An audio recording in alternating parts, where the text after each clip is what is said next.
जय हिंद साथियों, the freedom में आपका स्वागत है। मैं सुधीर। साथियों, आप सभी का स्वागत है द फ्रीडम की इस नई श्रृंखला में जिसका नाम है नमन नेताजी। और इस श्रृंखला में हम लोग भारतीय स्वाधीनता संग्राम के महानायक नेताजी सुभाष चंद्र बोस के बारे में जानेंगे। हमारी कोशिश होगी कि कम से कम इसे 500 कहानियों में पूरी श्रृंखला को ये विस्तारित की जाए ताकि हम नेताजी को अधिक से अधिक समझ सकें। उन्हें जानना, उन्हें समझना और भारतीय स्वाधीनता संग्राम को समझना एक ही चीज है। यह कह सकते हैं कि सुभाष चंद्र बोस को ठीक से समझे बिना भारतीय स्वाधीनता संग्राम को पूरी तरह से समझा नहीं जा सकता है। वो भारतीय संस्कृति के भी अग्रदूत थे और भारतीय एकता तथा अखंडता के भी। नेताजी कांग्रेस में भी रहे, कांग्रेस से बाहर भी रहे। उन्होंने अहिंसक तरीके से भी लड़ाइयां लड़ी और फिर सशस्त्र सेना के माध्यम से भी। तो इसलिए सुभाष चंद्र बोस को जानना भारतीय स्वाधीनता संग्राम को जानने जैसा है। हम लोग अभी शुरू करने जा रहे हैं श्रृंखला को, और इस श्रृंखला को शुरू करने में कई सारी चीजें दिमाग में दौड़ रही थी कि कहां से कहानी शुरू की जाए। एक और बात की गारंटी मैं दे रहा हूं कि हमेशा की तरह द फ्रीडम पर जिस तरह से प्रामाणिक दस्तावेज ही दिए जाते हैं, इस श्रृंखला में भी नेताजी ने जो कुछ स्वयं लिखा है, भाषण दिया है, जो पत्र उन्होंने लिखे हैं, नेताजी के परिवार के लोगों ने जो कुछ भी लिखा है, नेताजी की बेटी ने या उनकी पत्नी ने जितना कुछ बताया है, उनके भतीजे जो उनके सबसे करीबी सहयोगी थे उन लोगों ने जितना बताया है, फॉरवर्ड ब्लॉक के वो साथी जो उनके साथ सबसे करीब रहे, या फिर वो लोग जो भारत से अफगानिस्तान की यात्रा के दौरान थे या अफगानिस्तान में उनके साथ थे, वो लोग जो जर्मनी में उनके साथ थे, काम कर रहे थे, वो लोग जो आजाद हिंद फौज में थे, उन सब के द्वारा जो बातें कही गई हैं, आजाद हिंद फौज में भी जो महत्वपूर्ण पदों पर थे, सरकार में जो मंत्री थे, मेजर जनरल थे, उन सब लोगों ने जो कुछ भी कहा है, वही सामग्री इस श्रृंखला में दी जाएगी ताकि कहीं से कोई शक शुबहा या बेवजह के विवाद की गुंजाइश न रहे। हम इस श्रृंखला में नेताजी ने जो कुछ भी किया, जैसे जीवन जिया, वो सब भी जानेंगे और विभिन्न विषयों पर उनके क्या विचार थे वो भी जानेंगे। जो कुछ भी उन्होंने कहा, लिखा, बताया, चर्चा की, उसके माध्यम से। तो सबसे पहले कहां से शुरुआत की जाए ये दुविधा थी मन में, चूंकि बहुत ही विस्तृत जीवन है, उनके बारे में सामग्री भी उपलब्ध है। खास करके 1 साल से इस संबंध में सामग्री हम लोग इकट्ठा कर रहे थे और बहुत अधिक अब ये प्रामाणिक दस्तावेज उपलब्ध हो चुके हैं। अभी इन दिनों बिहार में, जहां का मैं रहने वाला हूं, एक विषय जबरदस्त चर्चा में है। एक लेखक हैं, तथाकथित लेखक दया प्रकाश सिन्हा। दया प्रकाश सिन्हा ने एक इंटरव्यू दिया जिसमें सम्राट अशोक की तुलना औरंगजेब से की और कहा कि दोनों के जीवन में बहुत साम्यता है। मतलब अशोक का जीवन बिल्कुल औरंगजेब की तरह थे।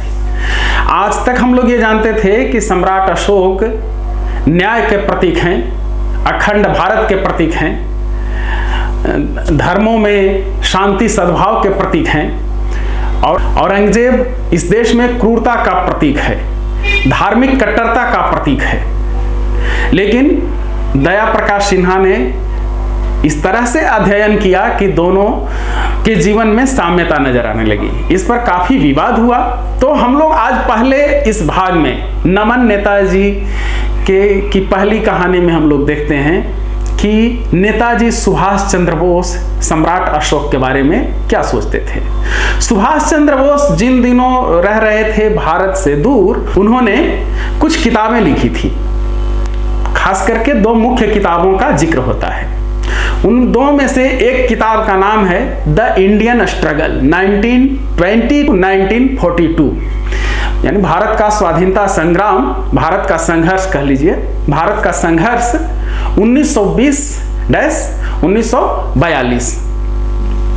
इस किताब में उन्होंने जो शुरू में लेखक अपनी तरफ से लिखता है, भारत के बारे में बहुत कुछ लिखा है और उसी में उन्होंने सम्राट अशोक का भी जिक्र किया है। तो आज हम लोग इस पहले वीडियो में सम्राट अशोक के बारे में नेताजी ने क्या लिखा है वो हम लोग जान लेते हैं। सिकंदर महान के भारत से लौट जाने पर चंद्रगुप्त मौर्य ने 322 ईसा पूर्व में अपना साम्राज्य स्थापित किया।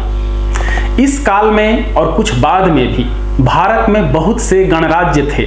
मालव, शूद्रक, लिच्छवी और अन्य कई जनजातियों को अपनी अपनी गणतांत्रिक व्यवस्था या विधान थे। श्री केपी जायसवाल ने अपनी पुस्तक हिंदू पॉलिटी में ऐसे गणराज्यों की लंबी सूची दी है। इसमें जरा भी संदेह नहीं है कि जब भारत राजनीतिक रूप से एक सम्राट के अधीन हो गया तब भी ये गणराज्य स्वशासी राज्यों के रूप में फलते फूलते रहे।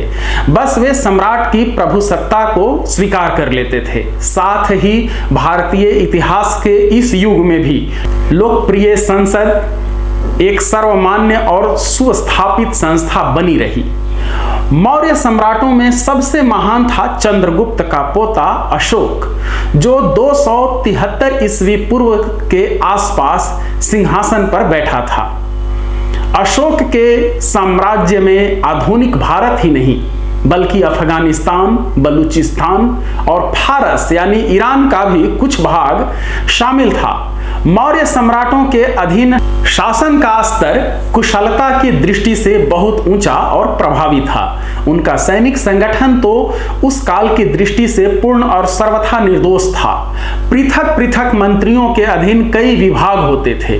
पाटलिपुत्र यानी आधुनिक पटना के निकट की जगह का नागरिक शासन बड़ा प्रशंसनीय था। संक्षेप में कहें तो सारा देश एक सुगठित शासन के अधीन राजनीतिक रूप से पहली बार एक हुआ था। जब अशोक ने बौद्ध धर्म स्वीकार कर लिया तो समूचा शासन तंत्र बौद्ध धर्म का दास बन गया। अशोक राजनीतिक प्रभुसत्ता पाकर और भारत भर में बौद्ध धर्म के प्रचार से ही संतुष्ट नहीं हुआ। उसने बौद्ध धर्म के उच्च सिद्धांतों के प्रचार के लिए तुर्की से लेकर जापान तक प्रचारक भेजे। बहुतों ने भारतीय इतिहास के इस काल को स्वर्ण काल माना है, क्योंकि इस समय जीवन के हर क्षेत्र में समान रूप से सर्वतोमुखी प्रगति हुई। सम्राट अशोक के बारे में ये लिखा है नेताजी सुभाष चंद्र बोस ने, और साथ में इसके साथ उन्होंने एक टिप्पणी भी जोड़ी है कि एक निष्पक्ष यूनानी नागरिक मेगास्थनीज इन तथ्यों की पुष्टि करता है। नमन नेताजी श्रृंखला की ये कहानी, पहली कहानी यहीं तक। आपको फिर से बता दें कि इसमें कम से कम 500 कहानियों को शामिल करने की हमारी कोशिश है। और आप सबसे जरूरी और अंतिम आग्रह कि क्रांतिकारियों से संबंधित इस चैनल पर सैकड़ों वीडियोज हैं, उन्हें अधिक से अधिक लोगों तक पहुंचाइए। और अब तक अगर आपने चैनल को सब्सक्राइब नहीं किया है तो चैनल को सब्सक्राइब कर दीजिए। फिर मिलेंगे अगले वीडियो में। धन्यवाद साथियों। जय हिंद। इनकलाब जिंदाबाद।